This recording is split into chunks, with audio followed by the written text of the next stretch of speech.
Alright, today we're going to be making the Blooper Racers with Polymer clay. So this is one of those enemies that only appears in Mario Sunshine, and specifically in Ricco Harbor, which I've realized is a very squid-oriented level. They come in 3 different kinda pastel colors, green, yellow, and pink. And as you can see, we're starting with the pink one. As a kid, they reminded me of those multicolored marshmallows that I could never find anymore. Anyway, so these creatures are bloopers that have been tamed so you could ride on them. And they act as if they're like some kind of jet-powered surfboard. As a kid, I feel like they were always kind of tricky to control. But now I feel like they're one of my favorite parts of the game. I feel like most of the game you're just kind of like gradually exploring this island and like helping people out with tasks and stuff. And it makes the blooper racing contrast really nicely because of how like frantic and fast-paced it is. It almost gives it a similar feel to like a Sonic game, but maybe that's kind of a stretch. So one thing that was kind of tricky about making these guys was their faces. Because in the actual game, they're always facing downward since you ride on their backs. So the only way to get a good look at their face is to get in the water, swim underneath them, and then point the camera up at their face. And as you can see, we're using makeup to make that little bit of gradient at the tip of its head. And that's going to be the final detail on our first of the 3 bloopers.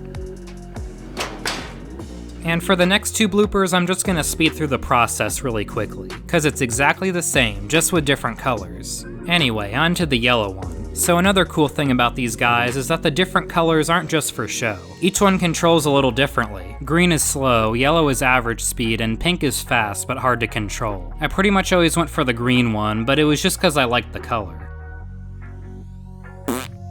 But yeah, at this point you probably realize that I have a fascination for, I guess, the more rare enemies. Anyway, there they are. The finished Blooper Racers. And if you enjoyed this video, I got plenty more just like it on my channel. Making little sculptures from nostalgic video games and not much else. I guess that's my shtick. But you know what they say, if you ain't got a shtick, then people ain't gonna click. Anyway, that's all for now. Peace.